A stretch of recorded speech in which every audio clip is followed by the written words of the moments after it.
క్రీస్తునందు ప్రియమైన దేవుని పిల్లలందరికీ మరి యొక్క రాత్రికాల సమయంలో ప్రభువైన యేసుక్రీస్తు నామంలో నా యొక్క శుభంలో మరి వందనాలు తెలియజేస్తున్నాను.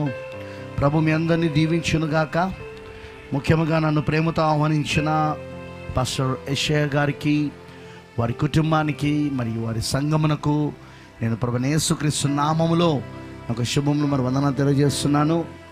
మరి పాస్టర్ యెషయా గారు మొట్టమొదటిగా నేను ఆయనను ఎక్కడ కలుసుకున్నానంటే ద్వారపుడిలో మొన్న ఫిబ్రవరిలో జరిగిన బహిరంగ కూటాలు ద్వారపుడిలో జరిగినవి. అప్పుడు ఆ సమయంలో పాస్టర్ యెషయా గారు బ్రదర్ జోషి గారి ద్వారా నాకు పరిచయం చేయబడ్డారు. వారు తీసుకొచ్చారు అక్కడికి. మరి అంతకుముందు నాతో ఫోన్లో కూడా మాట్లాడాడు. మరి ఫస్ట్ టైం నేను అక్కడ ఆయనను చూశాను. అప్పుడు ఆయన చూసిన తర్వాత ఈ సహవాసం ప్రారంభమైంది. కానీ నేనేం నమ్ముతానో తెలుసా? జగత్ పునాది వేయబడక మునిపే, లోక పునాదులు వేయబడక మునిపే మేమిద్దరం క్రీస్తులో సహవాసంలో ఉన్నాం. అందుకే ఈరోజు ఇప్పుడు ఈ సహవాసము, అక్కడ లేని సహవాసం ఇక్కడ రాదు, అక్కడ ఉన్న సహవాసమే ఇక్కడ ఉంటుంది. అందులో ఇది సాయంకాల సమయం అండి. ఏ జాతికి చెందాల్సిన పక్షులు ఆ జాతితో జతగడతాయి. ఈరోజు ఇది పక్షిరాజు జాతి, అందుకోసమే పక్షిరాజు జాతులన్నీ కూడా ఇక్కడ జతకట్టబడ్డాయి.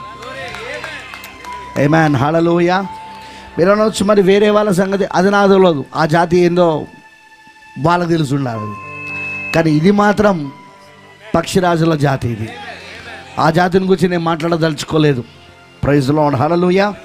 మరి ఈ రోజున పాస్టర్ యెషయా గారి యొక్క సంఘములోనికి రావడం చాలా ఆనందంగా ఉంది. వాళ్ళ యొక్క అత్తగారి గురించి ప్రార్థన చేయమని బ్రదర్ మెసేజ్ పెట్టినప్పుడు నేను దాన్ని చూశాను, ప్రార్థించాము. అదేవిధంగా ఆయనకు ఫోన్ కూడా చేసినప్పుడు ఆయన ఇది పరిస్థితి ఉంది, నేను ఇప్పుడు హాస్పిటల్లో ఉన్నాను, ఆమెకు అన్ని టెస్టులు జరుగుతున్నాయని చెప్పారు. ఏం భయపడొద్దు, దేవుడు కార్యం జరిగిస్తాడని మేము చెప్పాము. మరి నిజంగానే దేవుడు ఆమె పట్ల కనికరం చూపించి ఆమె ఆయుష్ను ఇంకొద్ది రోజులు పొడిగించాడు. అఫ్కోర్స్ మరణం ఎప్పుడైనా రావాల్సిందే, ఎవరికైనా ఏదో ఒక విధంగా మనం మరణించాల్సిందే, మనం వెళ్ళిపోవాల్సిందే.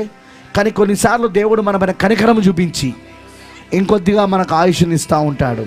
ఎందుకు? ఆయన పరిపూర్ణమైన చిత్తాన్ని ఇంకేదో మనం చేయవలసి ఉన్నది కాబట్టి, ఆయన పరిపూర్ణమైన చిత్తాన్ని జరిగించుటకు దేవుడు ఆ విధంగా చేస్తూ ఉంటాడు. మరి ఆ విధంగా దేవుడు మరి ఆ అమ్మగారిని కూడా ఆ విధంగానే దేవుడు మంచి ఆరోగ్యంతో నింపి ఇంకా ఆమె పట్ల దేవుని చిత్తం ఏమేదైతే ఉందో అది దేవుడు జరిగించాలన్నది మా అందరి ప్రార్థన. మరి ఆమె చిత్తం ఆయన చిత్తాన్ని ఆమె సంపూర్తి చేసే ఈ భూమిపై నుండి వెళ్ళిపోవాలి. అది మరణం ద్వారా కావచ్చు, లేదా ఎత్తబరుల ద్వారా కావచ్చు.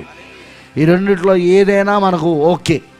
ఎందుకంటే రెండు మనం ఆయన సన్నిధి తీసుకెళ్తుంది. మరణమైనా ఆయన సన్నిధికే తీసుకెళ్ళేది. విశ్వాసకి మరణం లాభం. పౌలు గారు చెప్పాడు కదా, బ్రతుకుట క్రీస్తే, చావైతే లాభం. మరణము విశ్వాసకి లాభం. ఎందుకు? ఇక్కడ కళ్ళు మూస్తే, చివరిసారిగా భూమిపై ఇక్కడ కళ్ళు మూస్తే ఇక మనం ఆయన దగ్గర, ఆయన సన్నిధిలో, ఆయన ప్రసన్నతలో కళ్ళు తెరుస్తాం మనం. అది కూడా ఈ దేహంలో కళ్ళు మూస్తే మరొక దేహంలో మన కళ్ళు తెరుస్తాం మనం. ఓ అందరిని బట్టి దేవుడికి మహిమ కలుగును గాక. ప్రైజ్ ది లార్డ్, హల్లెలూయా. కాబట్టి మరణం అంటే మనకు భయం లేదు, మరణము మనకు లాభమే. మనం అతిగా ప్రేమించుచున్న మన ప్రభువైన యేసు యొద్దకు అది తీసుకెళ్తుంది. ఆ మరణం మనకు ప్రమోషన్. అది ఈ భూమిపై నుండి పరలోకానికి వెళ్ళే ప్రమోషన్ అన్నమాట. అది అలాంటి గొప్ప ప్రమోషన్ చూసి మనం భయపడం. కానీ మనము మరణమును గురించి భయపడము, ఎత్తబడుట గురించి కూడా భయపడం మనం.